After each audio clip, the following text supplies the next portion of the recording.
So, what did you think of today's topic?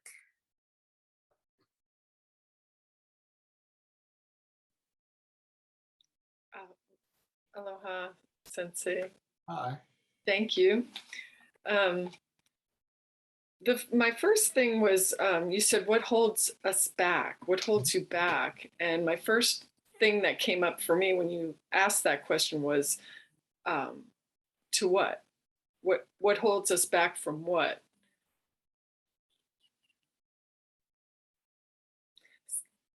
Fill in the blank.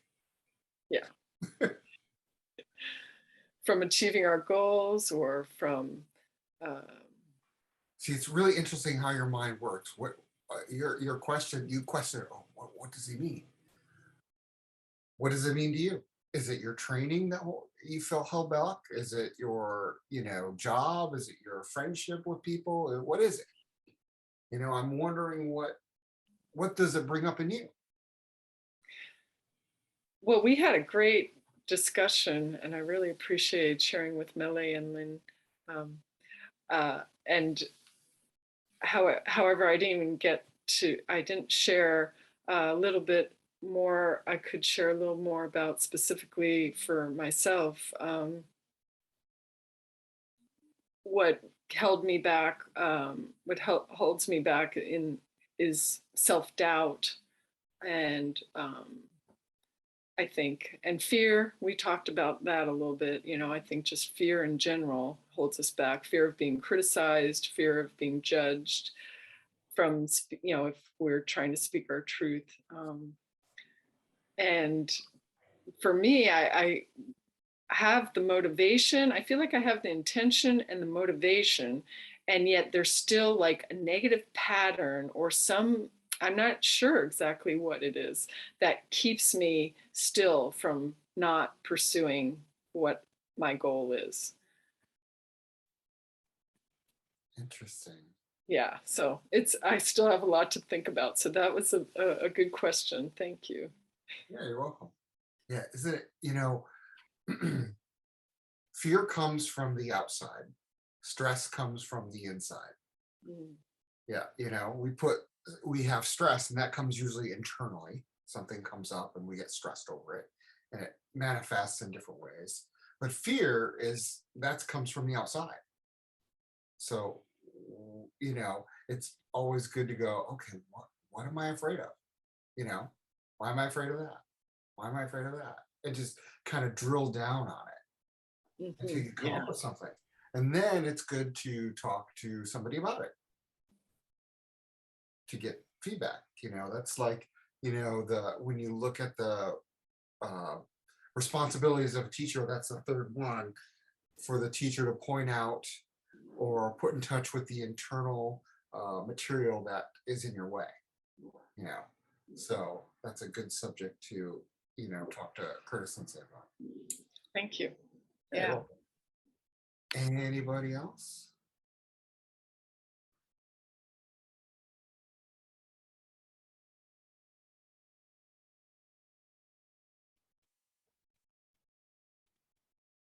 So interesting. I tried the hand. Oh, you tried the hand. I didn't. I can't see because I'm on this view of only seeing the speaker, which I Oh, yeah, yeah. have to learn to work. Lower the hand. Yeah, we had a great discussion. I'll just share, what I came up. It's certainly a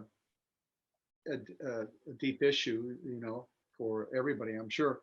But the one thing that just popped up in my mind was, my comfort zone. I don't like to be outside of my comfort zone. So that's something that I'd say holds me back because, yeah, I have to push against that continually, uh, in many, in almost, in many avenues, and in training, in teaching, in personal, relationships, those types of things.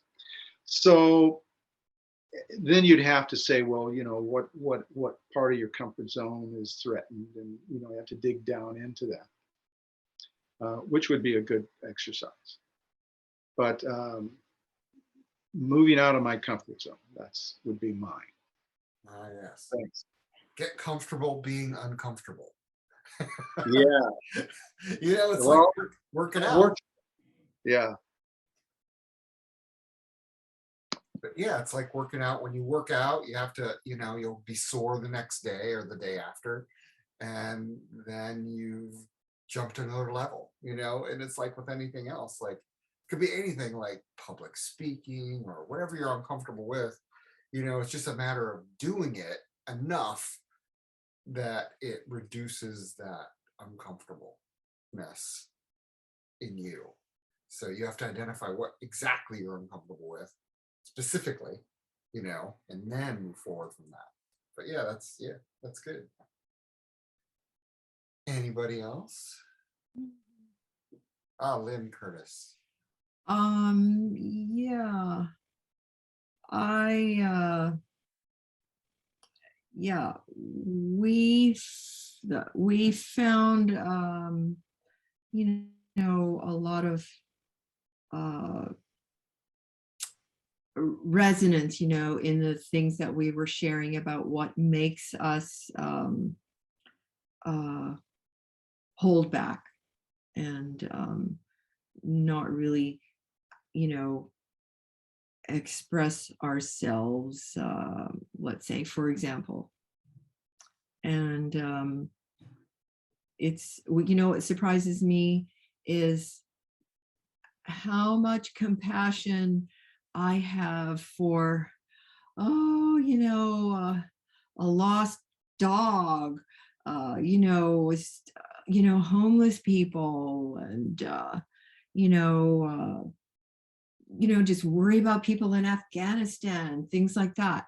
But when it comes to myself, I just, you know, uh, love to beat myself up.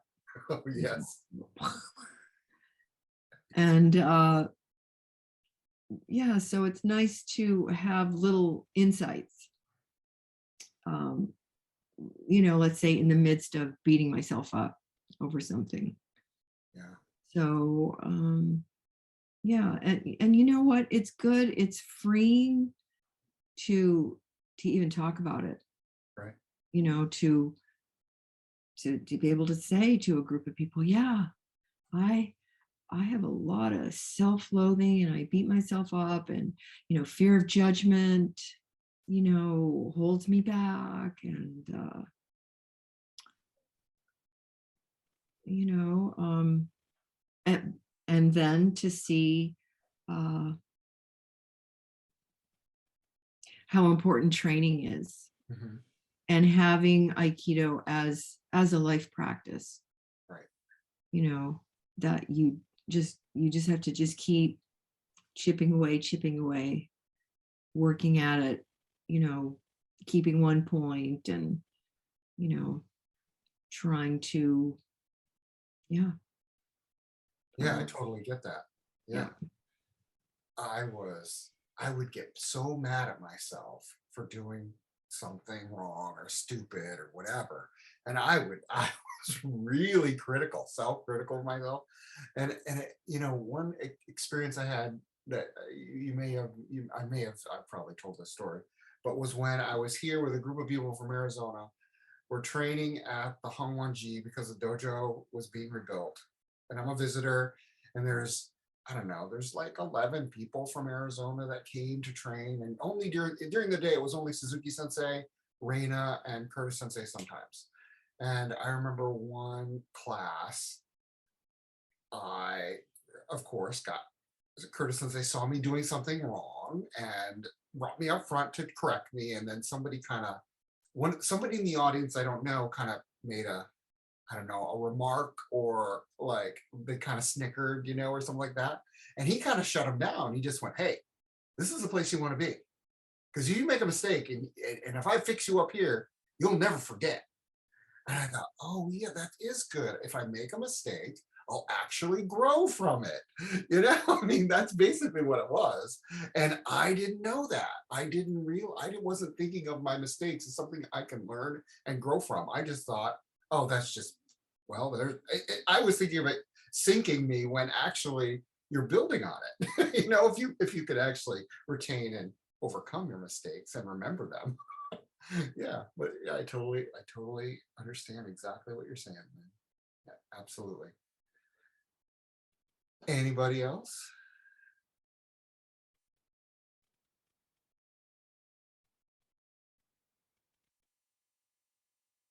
Okay, Lillian. Aloha Sensei and everybody. I was trying to figure out how to put this kind of succinctly, which is why I was waiting to speak. But to me, what are you holding back? You know, what's holding you back only applies to one thing. And that's that connection with everything, you know, and everything else. Everything else is just stuff. And I kind of shared with the group that the only time I've ever had the kind of experience that Curtis Sensei talks about in his book Otomo, you know, those really special moments of really connecting to everything, happened during my Shoden test. And the one comment I actually only remember at all from my Shoden test afterwards, when everybody congratulated me, came from Lynn Curtis Sensei.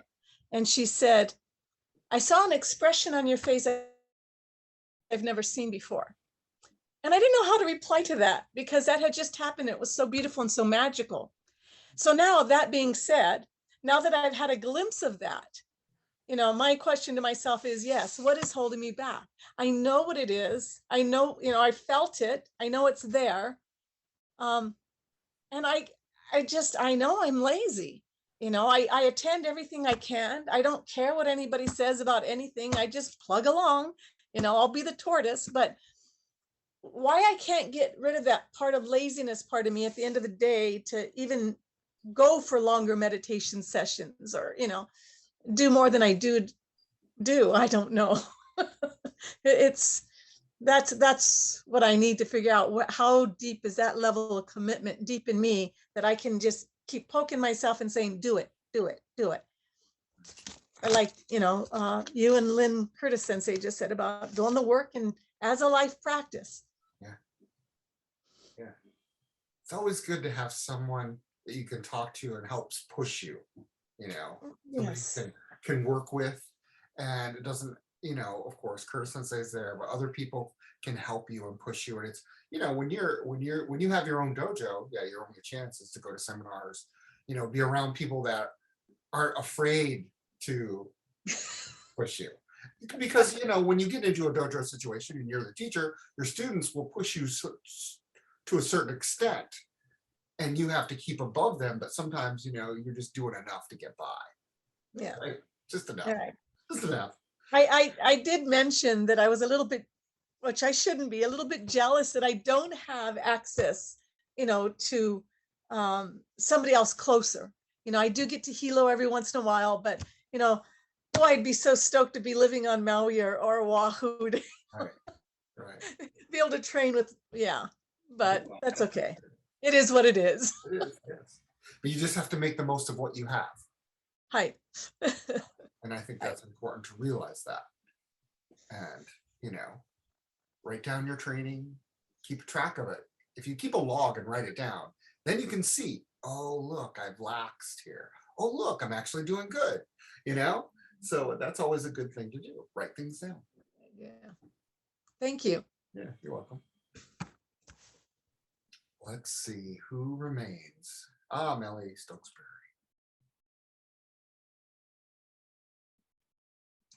Just briefly, you know, both Priya and Lillian have touched on this experience of being in a state of letting go and or the desire to be able to be in that state to accomplish great things. And that's, I do think our group had a great conversation, but we didn't quite get to another aspect of holding back, and which is people, and you can point to famous people, anybody can think of some, who have just accomplished such great things in life. Mhm. And they are people who don't seem to have had self-doubt holding them back.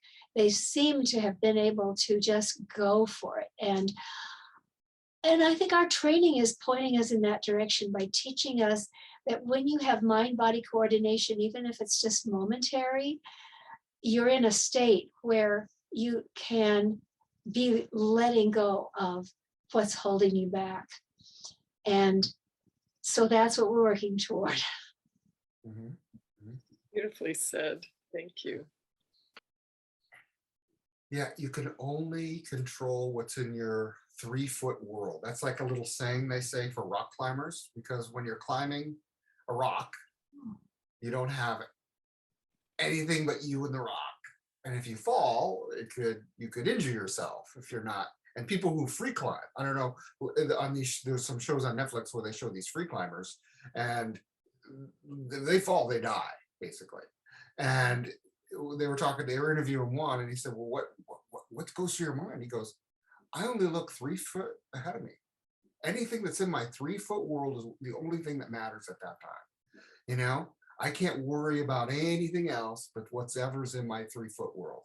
And I always think, oh yeah, that's, do with what you can control, and then you can, everything else doesn't matter. Just do what you can do. And Aikido being a lifelong practice, absolutely. And I think Suzuki Sensei, by just saying breathe, breathe, breathe, just those 3 things, those 3 words, breathe, breathe, breathe, on how much that will help everyone that you come across. Just that, just sit down and breathe. So thank you for sharing. Okay, let's see. Alaria, I think. Hi, Sensei. Hello, everyone. Okay, so when you said what's holding you back, the immediate thing I thought of was what's holding me back from being more committed to Aikido training. Mhm. And I've been thinking about this the last couple of days, and it's basically a lack of motivation, I think. Mhm.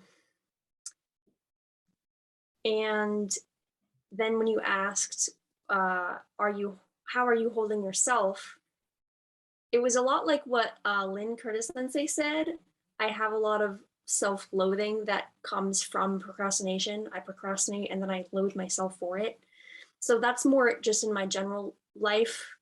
But with Aikido, I was thinking about commitment the last couple of days, and it's like I have to remind myself often why I should train more and just why I should stick with Aikido. And like Paiva Sensei said something kind of similar, because like her, I'm also kind of out here alone without any like dojo near me or anything, and the pandemic. So it would be easier to remember and be reminded of these things if I was in class, because it's so inspiring to like actually be training in class with other people. So that's part of it, but it's also just I have to do the work. Right. Just have to do the work. It's not. You're not going to get it by osmosis. I know. Well, I think that was my biology teacher. He said, "No, you can't take the book and put it on your head when you sleep, and it'll drain into your head. It won't happen that way.